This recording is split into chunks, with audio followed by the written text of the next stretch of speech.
Okay. Hi, Tricia. How are you? Hi, Douglas. I'm great. How are you? Doing fine. Thank you. Thank you for coming on the show. Good. Well, thank you for having me. So, I read through your bio and I looked at your website and I saw your book series, and I have no idea what it's about. I couldn't figure it out at all. First of all, what's a fae? A fae is a fairy, just a different way or a different name for a fairy. Okay, is this like Lord of the Rings, or is it like, I mean, what's the vibe of these books? I guess it's a little bit Lord of the Rings ish, but it's set in contemporary time. But the fae do not live in our world or our realm on our Earth. So in my Realm Chronicles series, the Fae live in Middle Earth, but Middle Earth is under the world that humans live on. So under the bedrock of our world is the Fae Middle Earth realm. And they can enter our world, which is called Upper Earth or the human realm, through fairy rings that they power by magic crystals. And the their mission, I guess, why they were created by quote unquote the creator, was that they were supposed to protect the humans from the evil souls in lower earth or Sheol, which is purgatory. That's why they were created, and that's what their mission is. So at any time when there are evil souls threatening the humans, they try to come save the humans.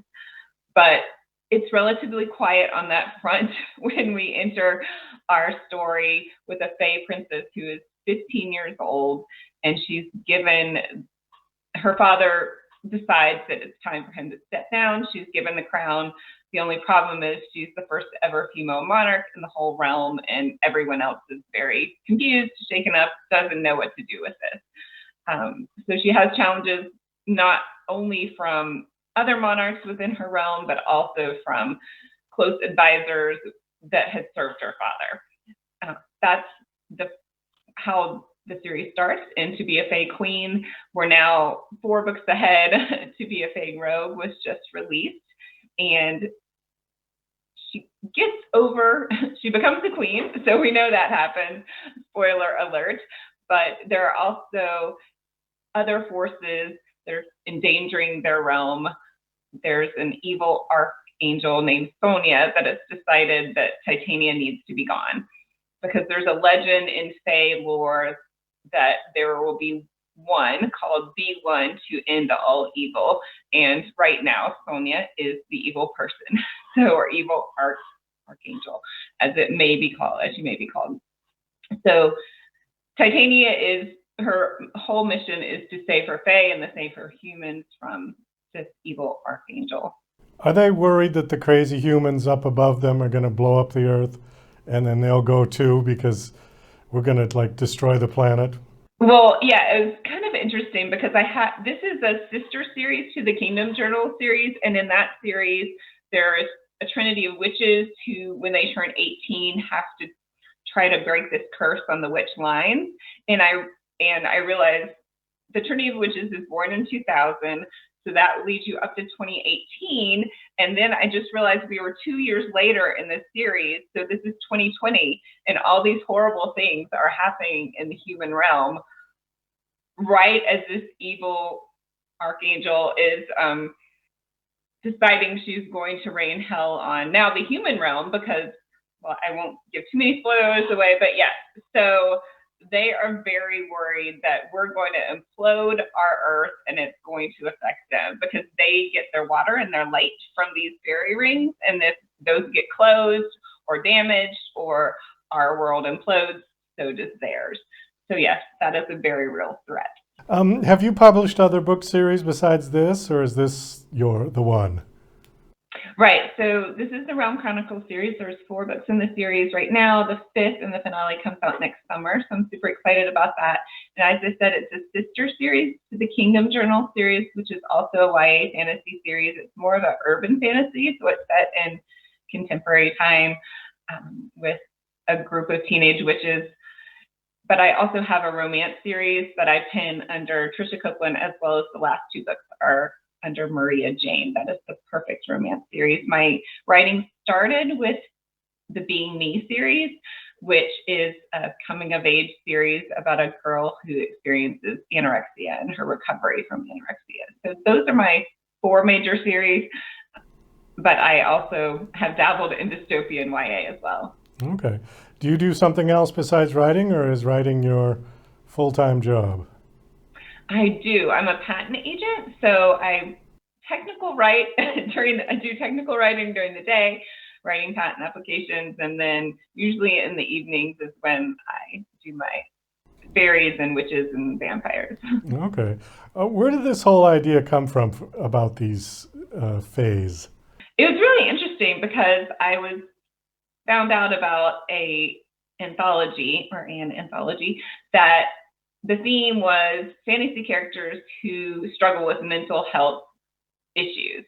So, and I saw an image of a fae girl, she looked scared, and I thought, well, I could write about it, because I'd never written fairies. I never read fairies except really in Lord of the Rings.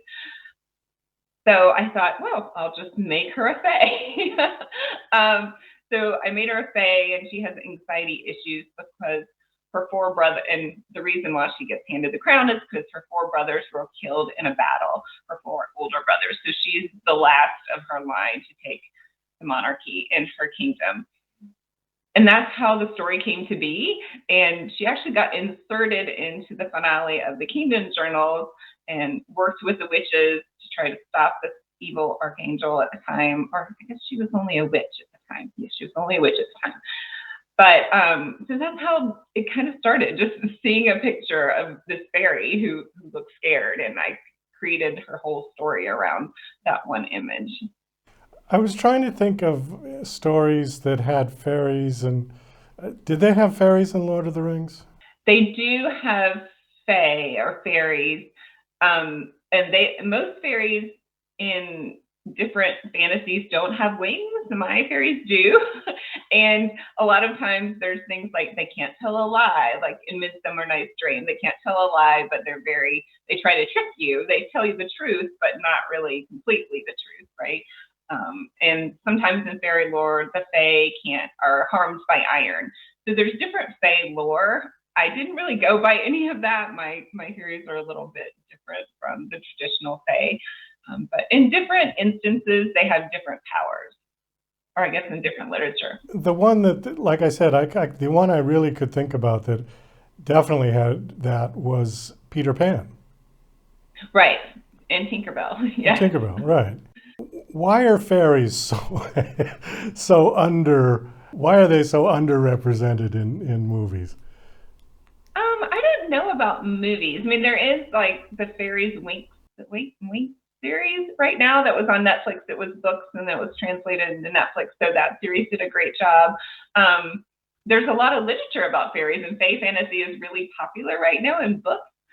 I'm not really sure why they're not on TV or in movies.